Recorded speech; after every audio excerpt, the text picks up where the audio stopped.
അപ്പോൾ ഇന്നത്തെ ദിവസം നമ്മൾ റോമിൻ്റെ മനോഹരമായ കാഴ്ചകളിലേക്കാണ് പോകുന്നത്. റോമിലേക്ക് അടുക്കുമ്പോൾ എവിടെയും ഗ്രീനറിയാണ്. അവിടെ വലിയ ക്വാറികൾ കാണാം.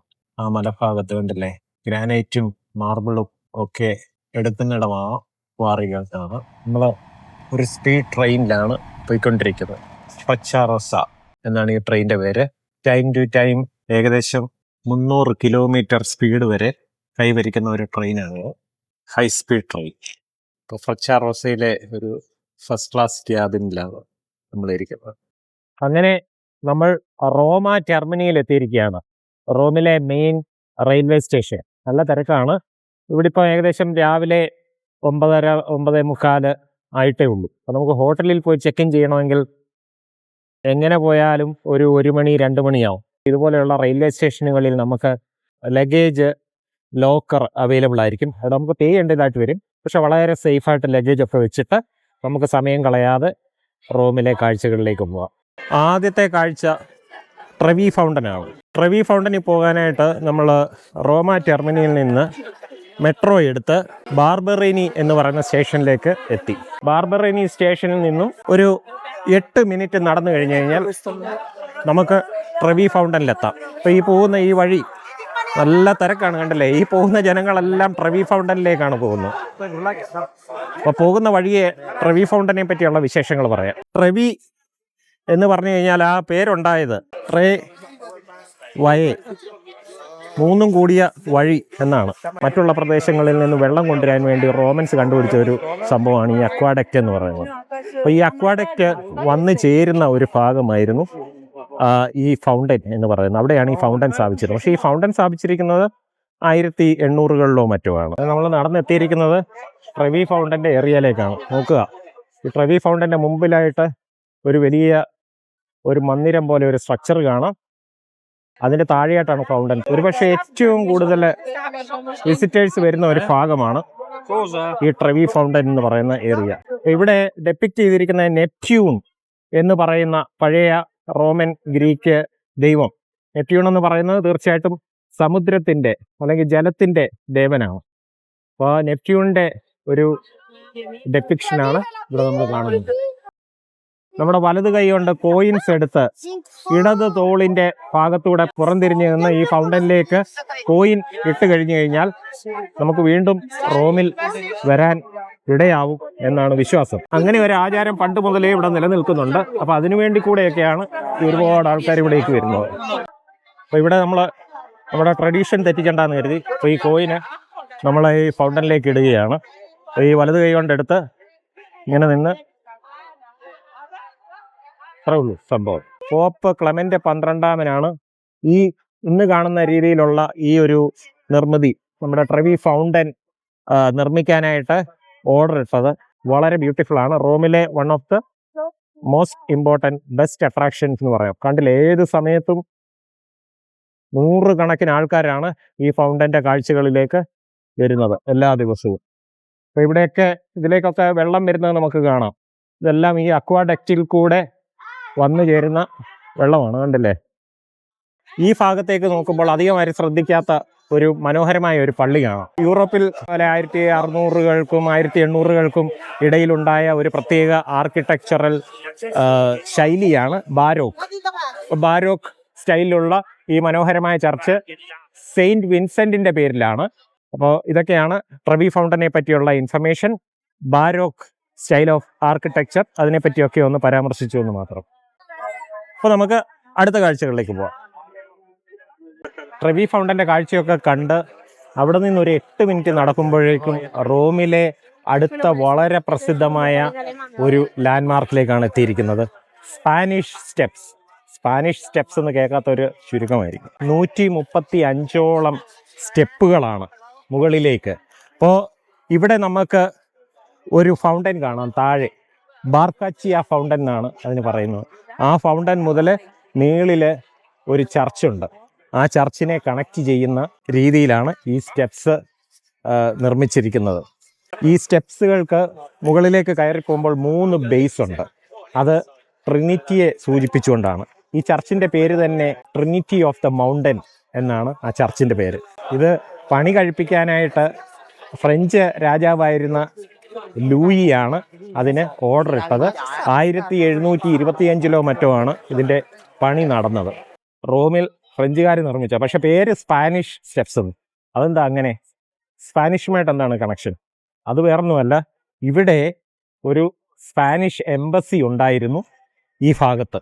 അപ്പോൾ അതുകൊണ്ടാണ് സ്പാനിഷ് സ്റ്റെപ്സ് എന്ന് പേര് വന്നത്. അതല്ലാതെ ഇതിന് യാതൊരു സ്പാനിഷ് ബന്ധവും ഇല്ലെന്നുള്ളതാണ്. യഥാർത്ഥത്തിൽ ഇത് പണി കഴിപ്പിച്ചത് ഫ്രഞ്ചുകാരാണ്. അപ്പോൾ ഇവിടെ നമുക്ക് ബാർക്കാച്ചിയ ഫൗണ്ടൻ കാണാം. ഈ ഫൗണ്ടനിൽ ഇതൊരു ബോട്ട് പോലെയാണ്. അഗ്ലി ബോട്ട് എന്ന് ഇതിനൊരു പേരുണ്ട്. വളരെ യുണീക്കാണല്ലേ? യഥാർത്ഥത്തിൽ ഇതിൻ്റെ പുറകിലും ഒരു കഥയുണ്ട്. 1500കളിൽ റിവർ ടൈബറിൽ ഒരു വലിയ വെള്ളപ്പൊക്കം ഉണ്ടായി, ഒരു ഫ്ലഡ്. അങ്ങനെ ആ വെള്ളപ്പൊക്കത്തിൽ ഈ ഭാഗങ്ങളെല്ലാം മുങ്ങിപ്പോയിരുന്നു. ഇവിടെ ഒരു ബോട്ട് വന്ന് അടിഞ്ഞു. അഗ്ലി ബോട്ട് എന്നായിരുന്നു ഇതിന് പറയുന്നത്. ഏകദേശം തകർന്നടിഞ്ഞ ഒരു ബോട്ട്. അപ്പം അതിൽ നിന്ന് ഇൻസ്പയർഡ് ആയിട്ടാണ് ഇവിടെ ഇങ്ങനെ ബോട്ടിൻ്റെ ഷേപ്പിൽ ഈ ബാർക്കാച്ച ഫൗണ്ടൻ ഉണ്ടാക്കിയെന്നൊരു കഥയുണ്ട്. ഇവിടുന്ന് നമുക്ക് മുകളിലേക്ക് നടന്ന് ആ സ്പാനിഷ് സ്റ്റെപ്സുകൾ ഓരോന്നായിട്ട് കയറാം. വലിയ ജനപ്രവാഹമാണ്. കാരണം ഈ ഭാഗങ്ങളിലൊക്കെ ഒരുപാട് ടൂറിസ്റ്റുകളാണ് ഈ കാഴ്ചകളൊക്കെ കാണാൻ വരുന്നത്. അപ്പം നമുക്ക് ഇതിൻ്റെ മുകളിലായിട്ട് ആ ചർച്ച് കാണാം. ഇത്ര സ്റ്റെപ്പുകൾ നടന്നു കയറുക എന്ന് പറയുന്നത് അല്പം ബുദ്ധിമുട്ടുള്ള കാര്യമാണ്. ഇത് ഒന്നാമത്തെ ബേസ്. ഇത് കഴിഞ്ഞ് മുകളിൽ ചെല്ലുമ്പോൾ രണ്ടാമത്തെ ബേസ്, അങ്ങ് ദൂരെ ചെല്ലുമ്പോൾ അത് മൂന്നാമത്തെ ബേസ്. ജനപ്രവാഹമാണ്, കണ്ടില്ലേ? ഇങ്ങനെയുള്ള ആ ചെറിയ നിരത്തുകളിൽ കൂടെയൊക്കെ ജനങ്ങൾ ഇങ്ങോട്ട് ഒഴുകി എത്തുകയാണ്. അപ്പോൾ അല്പം തണലുള്ളിടം നോക്കി നടന്ന് നമുക്ക് മുകളിലേക്ക് പോകാം. നല്ല ചൂടാണ്. ഏപ്രിൽ ആദ്യ വാരമാണ്. ഏപ്രിൽ ആദ്യ വാരമൊക്കെ ആകുമ്പോഴേക്ക് ഇവിടെ സ്പ്രിങ് തുടങ്ങും. ഇപ്പോൾ അത്യാവശ്യം ചൂടാണ്. അപ്പോൾ ഇവിടെ വന്ന് നമുക്ക് താഴേക്കുള്ള കാഴ്ചകൾ കാണാം. ഉണ്ടോ സ്പാനിഷ് സ്റ്റെപ്പിൻ്റെ കാഴ്ചകൾ. ബാർക്കാച്ച ഫൗണ്ടൻ ദൂരെ കാണാം.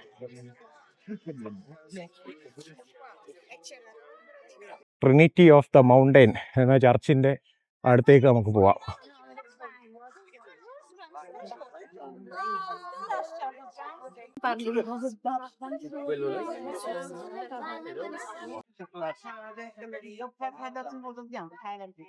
നമ്മൾ നടന്ന് മൂന്നാമത്തെ ബേസിലെത്തി.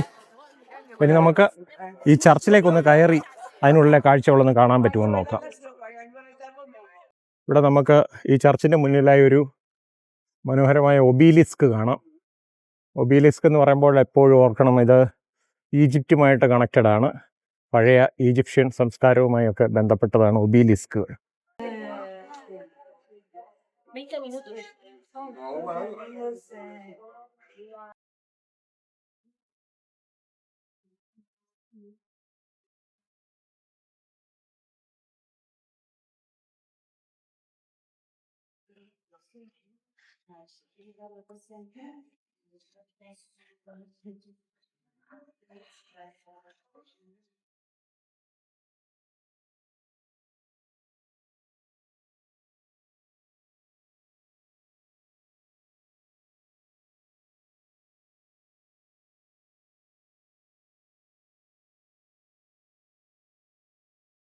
ഇപ്പോൾ ചർച്ചിനുള്ളിലെ കാഴ്ചകൾ കണ്ടു. സ്പാനിഷ് സ്റ്റെപ്സ് മുഴുവൻ കയറി. അങ്ങനെ നമുക്ക് വീണ്ടും സ്പാനിഷ് സ്റ്റെപ്സിൻ്റെ താഴേക്ക് തന്നെ നടക്കേണ്ടതുണ്ട്. റോമിനെ സംബന്ധിച്ചിടത്തോളം റോമിലെ ഏത് അട്രാക്ഷൻസിൻ്റെ ഭാഗത്ത് ചെന്നാലും അസാധാരണമായ ജനത്തിരക്കായിരിക്കും ഏത് സമയത്തും. ഇതിവിടുത്തെ ടാക്സി, അവിടെ ഒരു പോലീസ് വാഹനം കിടക്കുന്നു. ഇതൊരു വലിയ മെട്രോപൊളിറ്റൻ സിറ്റി ആയതിനാൽ അല്പം വൃത്തിയും വെടുപ്പും മറ്റുള്ള സ്ഥലങ്ങളെ അപേക്ഷിച്ച് കൂടുതലായി നമുക്ക് കാണാം. നടന്ന് ഈ പേഴ്സി ബൈഷി ഷെല്ലിയുടെയും ജോൺ കീറ്റ്സിൻ്റെയും ഓർമ്മ നിലനിർത്തുന്നതിനായി സ്ഥാപിച്ചിട്ടുള്ള കീറ്റ്സ് ഷെല്ലി ഹൗസ് അതിൻ്റെ മുൻഭാഗത്തെത്തി. അപ്പോൾ നിങ്ങൾക്കറിയാവുന്നതുപോലെ ജോൺ കീറ്റ്സും ഷെല്ലിയും ഒക്കെ ഇംഗ്ലീഷ് പോയറ്റ്സ് ആയിരുന്നു. പിന്നെ എന്തുകൊണ്ടാണ് അവർക്ക് ഈ റോമുമായിട്ടുള്ള ബന്ധം എന്ന് ചോദിച്ചേക്കാം. ശരിക്കും ഷെല്ലി യൂറോപ്പിൻ്റെ പല ഭാഗങ്ങളിലും താമസിക്കുകയും പല ഭാഗങ്ങളിൽ സഞ്ചരിക്കുകയും ചെയ്തിരുന്നു.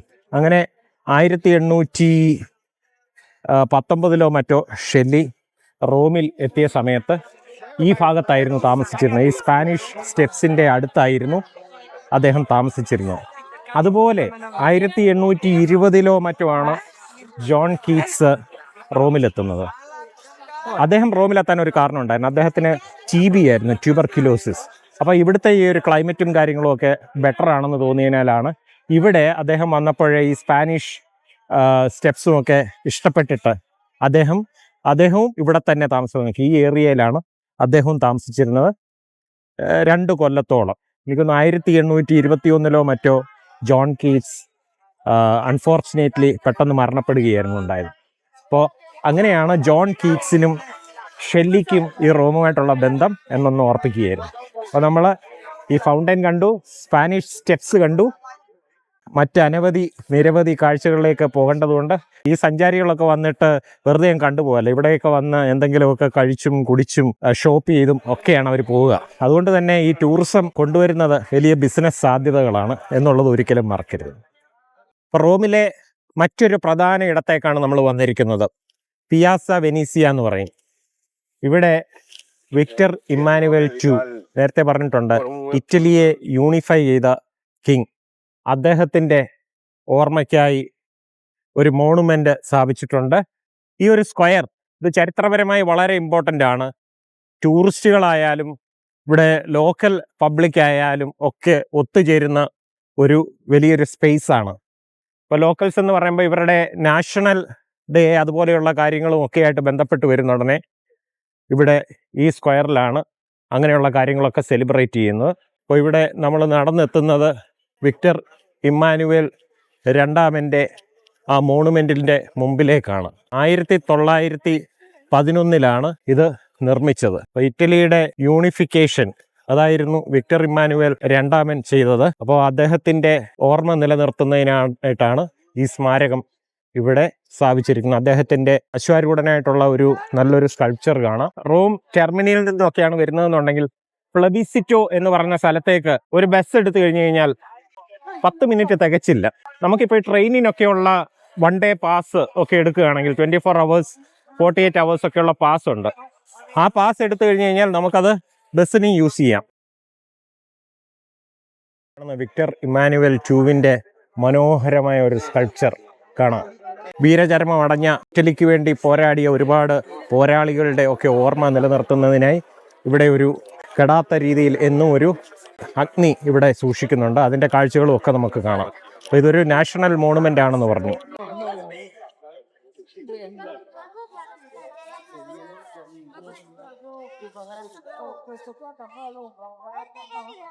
അപ്പോൾ ഇതിന് പറയുന്നത് the tomb of the unknown soldier എന്നാണ് പറയുന്നത്.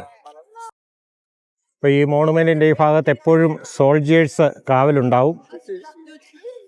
ഇവിടെയൊക്കെ കാണാം മനോഹരമായ രീതിയിലാണ് ഇവിടെ ഈ മാർബിൾ കാർവിങ്സുകളൊക്കെ നമുക്കിവിടെ കാണാൻ പറ്റുന്നത്. ഇത് മുഴുവൻ മാർബിളിൽ തീർത്തിരിക്കുന്നതാണ്. അതാണ് ഇതിൻ്റെ ഏറ്റവും വലിയൊരു സവിശേഷത. ഇതാണ് Altare of Fatherland, Altare della patriae.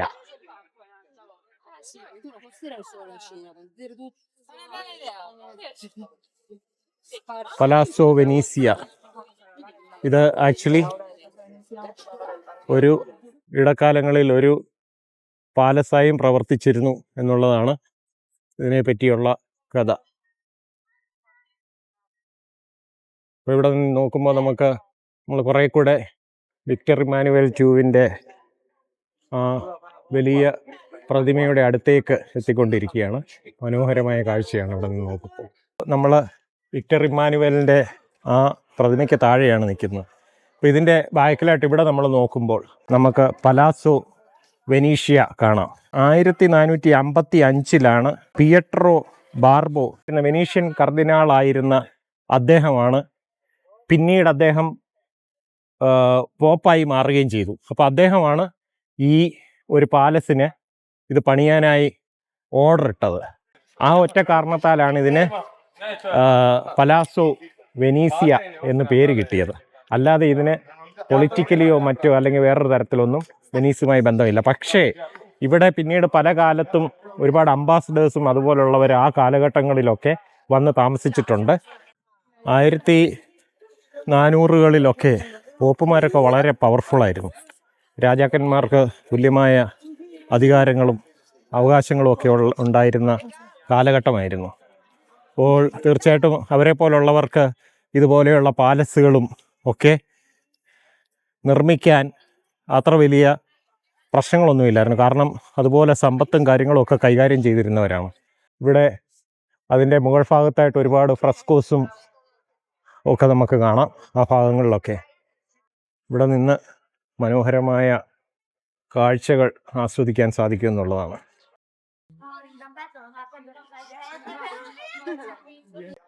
അവിടെയായിട്ട് Roman ഫോറവും കൊളോസിയവും ഒക്കെ ദൂരെയായിട്ട് നമുക്കിവിടെ നല്ല വ്യക്തമായിട്ട് കാണാം ഈ ഭാഗത്ത് നിൽക്കുമ്പോൾ.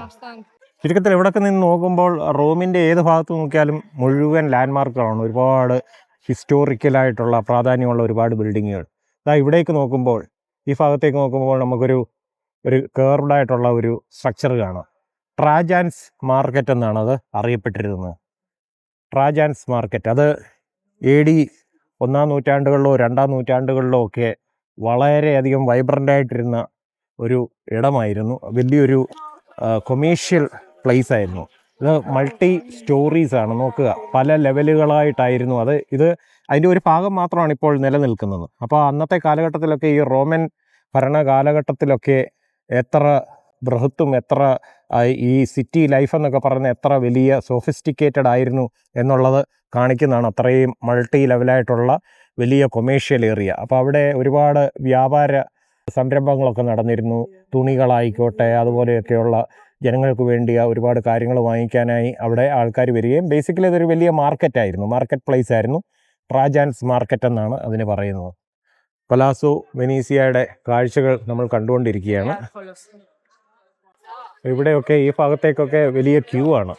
പാലസിൻ്റെ ഉള്ളിലേക്കൊക്കെ കയറി കാഴ്ചകൾ കാണണമെങ്കിൽ നമ്മൾ മണിക്കൂറുകൾ ഇതിനായിട്ട് സ്പെൻഡ് ചെയ്യണം എന്നുള്ളതാണ്. കണ്ടല്ലേ, ഇവിടെ കാഴ്ചക്കാരുടെ കൂട്ടത്തിൽ മറ്റൊരു കാഴ്ചക്കാരനായി ഒരു വലിയൊരു സീഗൾ വന്നിരിക്കുന്നത് കാണാം. ഒരു ഭയാശങ്കകളും ഇല്ലാതെയാണ് ഇരിപ്പ്. കണ്ടില്ലേ, ഇതാണ് സീഗൾ. എത്ര വലുതാണെന്ന് നോക്കുക. കൂർത്ത ചുണ്ടുകൾ ഒക്കെയായിട്ട് ഒരു സുന്ദരി തന്നെയാണ്, ഒരു മനോഹരി. ഒരു ഭയവുമില്ലാതെയാണ് നിൽക്കുന്നത്. വിക്ടർ ഇമ്മാനുവേലിനേക്കാളും വളരെ പ്രൗഢിയോടുകൂടിയാണ് പുള്ളിയുടെ നിപ്പ്, അല്ലേ? ആ ഭാഗത്തായിട്ട് വിക്ടർ ഇമ്മാനുവേലിന് ഇത്രയും പ്രൗഢിയില്ലെന്നുള്ളതാണ്. നമ്മൾ പലാസോ വെനീസിയയുടെ അകത്തേക്ക് വന്ന് ആഞ്ചലോ സെനേലി, അദ്ദേഹമാണ് ഈ പലാസോ വെനീസിയയുടെ താഴ്ഭാഗങ്ങളിലൊക്കെയുള്ള ഒരുപാട് സ്കൾപ്ചേഴ്സ് ചെയ്തിരിക്കുന്നത്. അതായത് വിക്ടർ ഇമ്മാനുവേൽ ടൂവിൻ്റെ ആ പ്രതിമ നമ്മൾ കണ്ടു, അതിനോട് ചേർന്നുള്ള സ്കൾപ്ചേഴ്സും ഒക്കെ ചെയ്തിരിക്കുന്നത് ആഞ്ചലോ സെനേലിയാണ്. ഇതിലൊക്കെ ആയിരുന്നു അദ്ദേഹത്തിന് തുടക്കം. കണ്ടില്ല, ഇതൊക്കെ പ്ലാസ്റ്റർ ഓഫ് പാരീസിലും ഒക്കെ ചെയ്തിട്ടുള്ള ശില്പങ്ങളൊക്കെയാണ്. അതിമനോഹരമായ ഒരുപാട് സ്കൾപ്ചേഴ്സ്, അതിമനോഹരമായ ഒരു ശില്പം.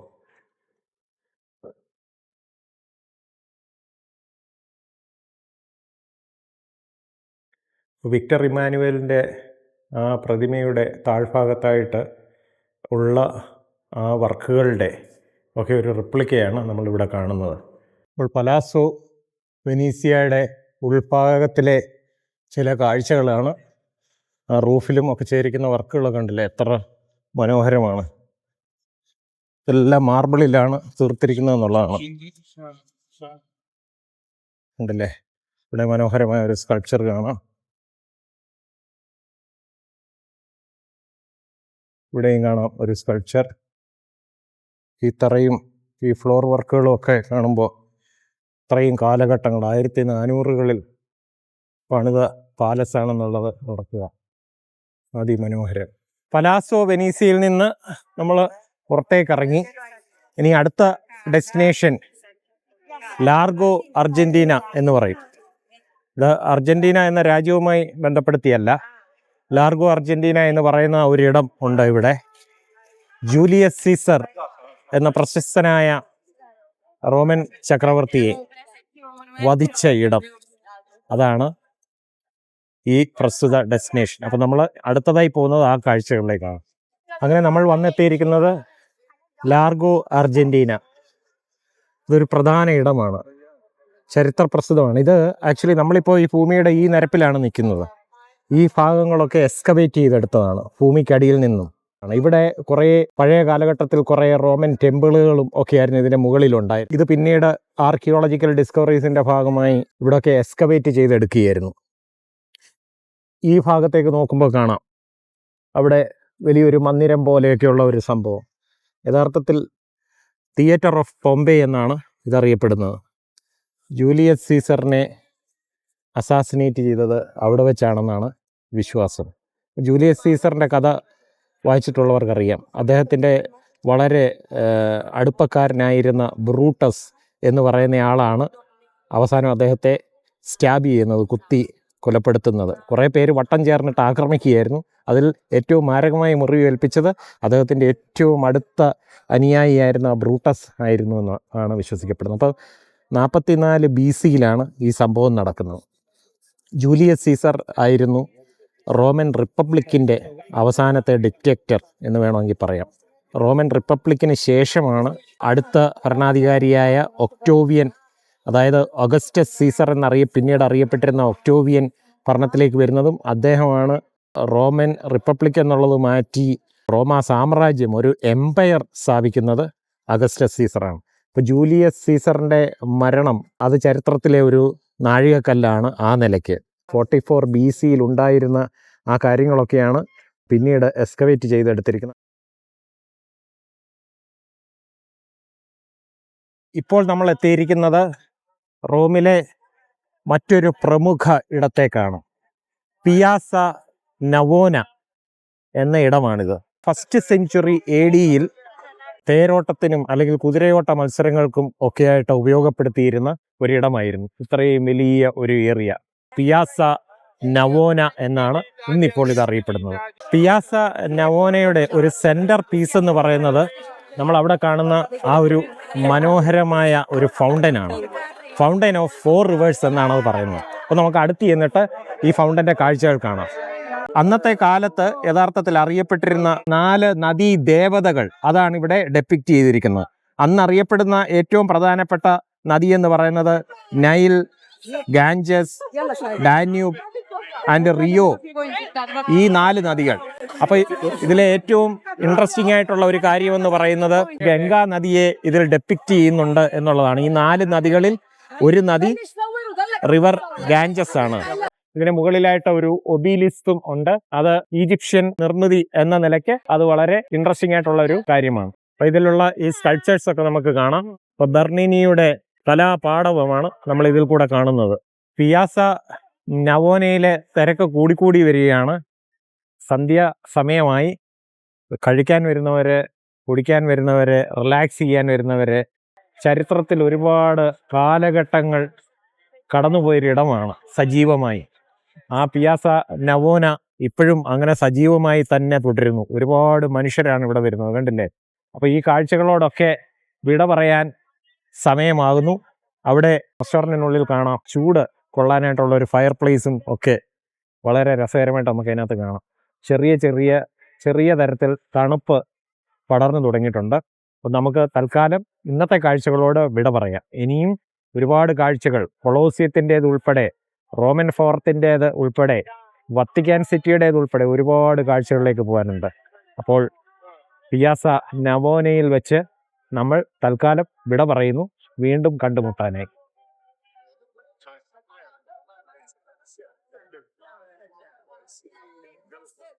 Ciao bella, ciao. How many do you have? 3. Bene, benissimo.